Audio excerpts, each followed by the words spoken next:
Becca. Thanks so much for joining me. It's such a joy to see you, and it's been a while. And I'm grateful for your time to be here and just encourage others. Do you mind just introducing yourself and kind of sharing a little bit about your story and how things were for you before you started this program? Yeah, so my name is Becca. I am from the Seattle area, and my husband and I got married in January of 2021. We both grew up in the church. He had never had like another girlfriend before me, so he was like very new to relationships, to sex, to all that. And then I had had kind of some sexual experiences, but had never had penetrative sex before.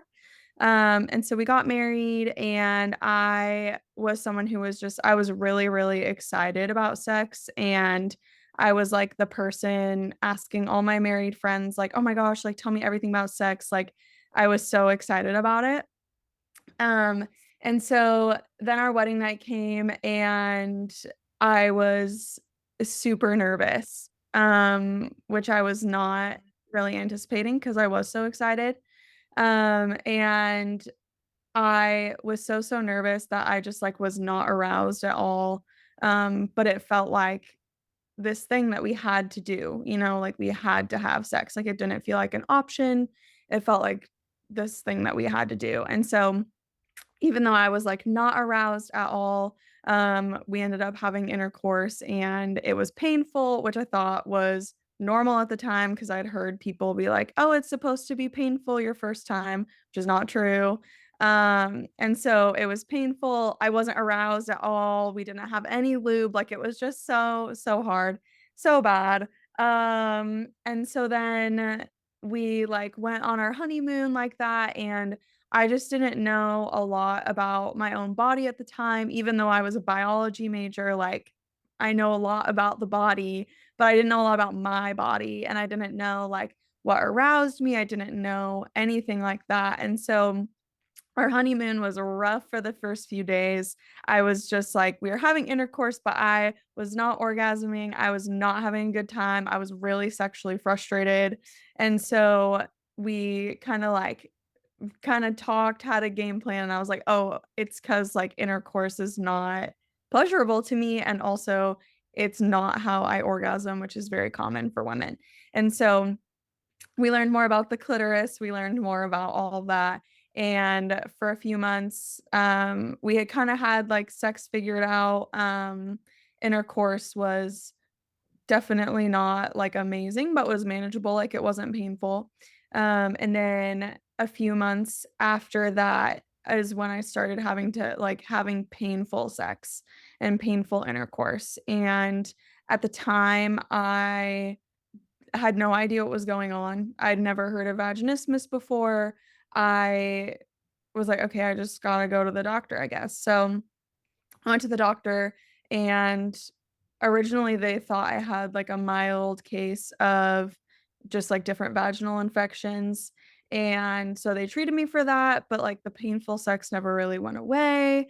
I was like, I don't really know what's going on with me. And all the while, like I thought that I had to, like, this was something I had to give to my husband. I was like, even if I'm like in pain, not having pleasure, like, I have to give this to my husband or he's gonna find it elsewhere, he's gonna cheat on me. This man who's never even dated anyone else, okay? But, the purity culture, it runs deep. Um, and so we still pushed through the painful sex even though it was excruciating. And so then one day, like, after the most painful sex we've ever had, I went to urgent care the next morning and was like, "I'm in so much pain, like, I need to know what's going on with me." And it was actually the urgent care doctor who was like, "I think you might have this thing called vaginismus." And I was like, "Oh, I've never heard of that." And so started digging more into vaginismus and ended up seeing a pelvic floor physical therapist, which was really great. But I think because my husband and I had continued down the road of like having painful sex, I had now conditioned my brain that like Wyatt was gonna cause me pain. Wyatt is my husband. That he was gonna cause me pain, and So I needed something that was gonna tackle the subconscious, nervous system level of things, and so I worked on the physical aspect for a while, but then, we kinda gave up because we weren't really getting anywhere, um and then it just came to this point where, I mean, my husband couldn't even, like, touch me. He couldn't hug me. I had a really hard time, like, sleeping in our bed. I was having breakdowns every night. Like, I was just so, so sad and in such a dark place. And so then I eventually found Jess through, I think, like, a pelvic floor physical therapist I follow on Instagram, like, reposted one of her things, or, like, someone I followed about vaginismus reposted one of her things, and I was like, "Whoa, like, a vaginismus coach that's also a Christian, like, I gotta follow this chick and figure out who she is."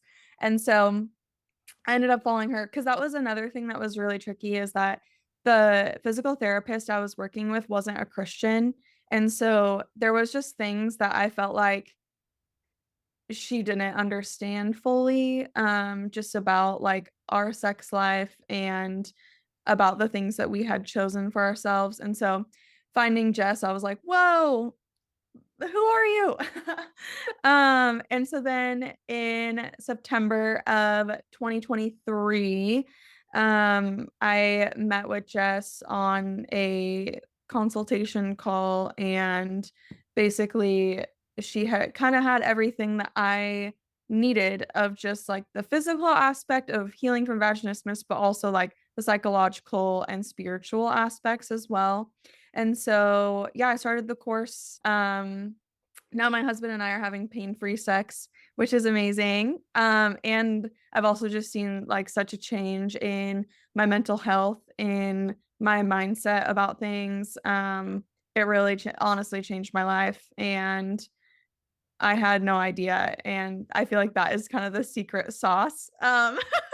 Like you're in week 12 and it's like, oh, did it change your whole life? That, yeah, like, that is kind of the secret. So cat's out of the bag, I guess. But anyways, yeah, love the program. Me and my husband like actually love intimacy with each other, which is such a win. Like he literally like straight up could not hug me. And now we love intimacy, we love being together, we love physical touch. And so yeah, I'm like I would do it all over again, even just to hug my husband and to like snuggle him. Just to have that is so sweet. So yeah, that's kind of a little bit about me. Oh, wow. What a dramatic turn of events. And I think something that's unique about your story is that you were able to have penetrative sex and then weren't able to. So a lot of Yeah. people, have different stories. So for you, it was kind of unique because you'd had pain-free sex and then something happened, which is the case for some of us. And then it shifted to becoming really painful. So, um, yeah, but you have worked so hard to get to this point. So there were two things that I distinctly remember in working together that you said or that you experienced. One, and I still talk about this analogy, but you said that, and I might say this wrong, but you realize when you got married, everyone seems to be like on the high school JV team or the high school varsity team having sex. Like they get married, they start being Oh able to my have gosh. sex, and we're on the Yes. bench. Do you remember this? Yes, wait, no, I totally remember this. Do you mind sharing that, like that analogy? Because that was just perfect. That was perfect. Yeah, so my analogy was that so there's a couple of our friends who they've been together since high school and they were not Christians in high school, and so they had been having sex before, and then once they got married, like, they were able to have sex just fine. Um, and so they were like, "Oh, it's taking you, more effort and, you know," like they weren't trying to be mean about it or anything, but they're like, "Oh, you have to like work harder to get to sex or where you need to be." And I use the analogy of like, okay, yes, like you guys are on like the varsity, like the high school varsity team, but like I've been preparing and working so hard that like I'm in the NFL. Like I just feel like there's things that vaginismus teaches you or you have to go through or learn that like you would never have to do ever if you didn't have vaginismus. Like there are just things that you have to, like, talk about or think about that you would never have to do if you didn't have pain with sex, and so I was like, "Okay, yeah, like, you guys might have been having sex this whole time, and it might have been great, but, like, you're in high school football, and we are on the like, we're in the NFL, like, we worked so hard to be here." Um, and I think that was just really helpful because even, like, that same couple, I was, like, talking about, like, oh, like, using sex toys, and they were like, "Oh, like, we've never even talked about that." And I was like, "Oh, that's crazy to me, cause like, we're using dilators, like, we're using, like, all these different things, and there's just so many conversations and things that you go through that bring you so close together, especially, like, physically and in physical intimacy that you would never ever do if you didn't have vaginismus. And so, yeah, that was my that was my analogy. I hope I explained it well. No, that's great. And so, yeah, it's like, everyone who just kind of starts having sex. It's like the high school football league, but then we're sitting on the pros. We might be on the bench as we're Yep. sitting there, but we're on the bench learning, and then eventually we're gonna start playing, and it's big league, and it's professionally awesome. So Yes. I love that analogy so much. The second thing that I remember is you were so excited to send me Voxer messages about your ability to have quickies. And I think that was so special because so much of our journey is a lot of work and prep work and dilating and breathing and stuff. And so to be able to just have a quickie without all that work was something I really felt the joy that you were experiencing. So how was that? Tell us more about what it's like to get to that. Yeah. Yeah, so I've learned that, like, or, like, the times I feel, like, the most intimate with my husband is when we're traveling. Um, and so this was the first time that we had traveled that I had really been, like, done with my dilators. There have been times that we traveled while I was dilating, but this was the first time that we were traveling, and I think I was also, like, in my fertile window, and so I was just, like, feeling it. And so we're, like, in the hotel room, and there was actually someone who was gonna be staying in the hotel room with us. And so my husband comes back, like, during lunch, and I'm like, "Oh, like, is he gonna be gone for a while?" And he was like, "Yeah." And I was like, "What if we just, like, have sex really fast?" And so it definitely, like, we still had, like, prep work, like, we did not just, like, start having intercourse immediately, do not recommend. Um, but we did, like, so we had, like, a little bit of clitoral stimulation, but again, like, I was already aroused, like, just thinking about my husband coming back and us having sex.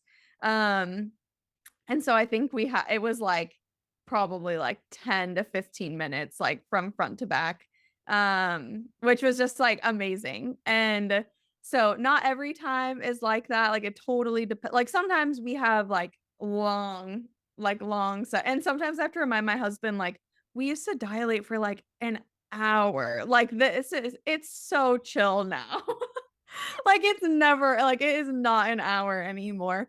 Um, but yeah, I think, like, that was the first time, and then even now, like, especially again, like, I just love when we're traveling, I'll be like, "Oh, what if we just, like, go have sex really fast?" Or, like, if I we also live with someone, and so if she's not home, sometimes I'll be like, "Oh, like, what if we just go have sex right now?"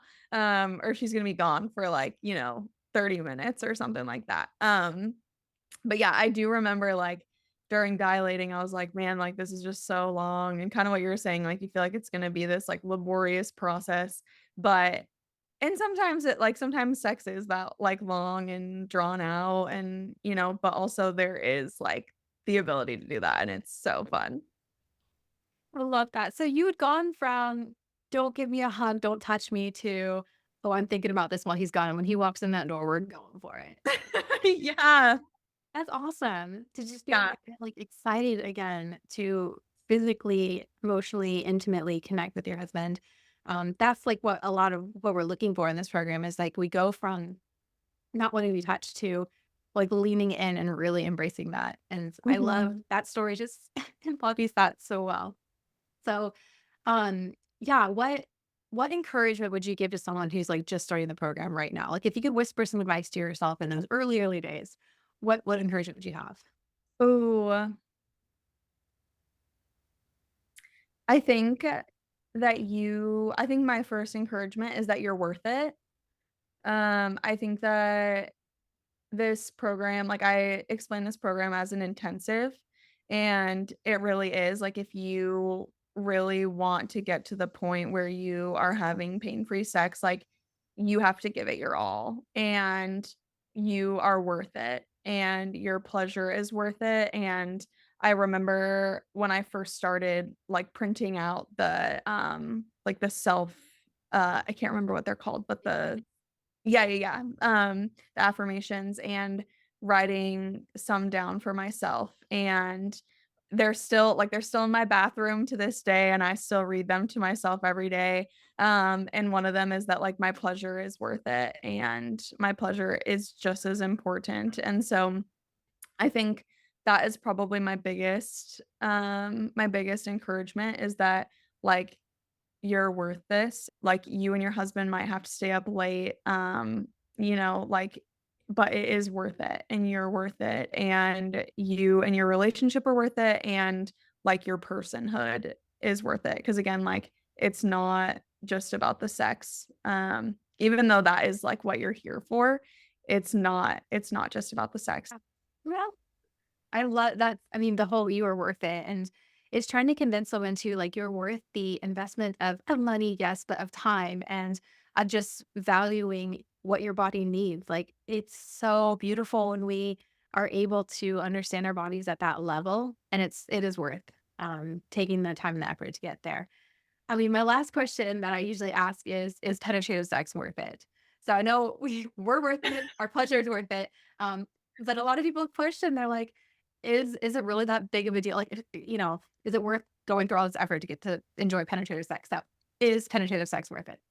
It's definitely worth it. I think that the holistic just experience is worth it. Like, for me, we were not having any type of sex, like, we were not being intimate at all, and so, not only did I get, you know, pain-free penetration back, but I also got just sex back and physical intimacy back, and so, for me, I'm like, of course, like, that was a whole piece of our relationship that we got back, and, penetrative sex is just one piece of that, and so I do think that it is worth it, but I also think that it's sweet to have, a fully, like like a fully rounded idea of sex, like, being able to do all of it together and just getting to work through it. Like, I look back and I'm, like, very grateful, for the course and for everything that my husband and I went through, because it will bond you for life, for sure, and, like, I just have so much trust and care for him because I know that he will do, like, anything for me, so, yeah. Well, thank you, Becca. That's perfect. That's so sweet. Like, thank you for taking the time to come on and just, yeah, these sweet words of encouragement to others who are going through this. So I know we look to you as, yeah, it's just hope in that you've been there, you've struggled, and now you're here celebrating and loving intimacy, and it's beautiful. So thank you so much, Becca. Thanks, Jess.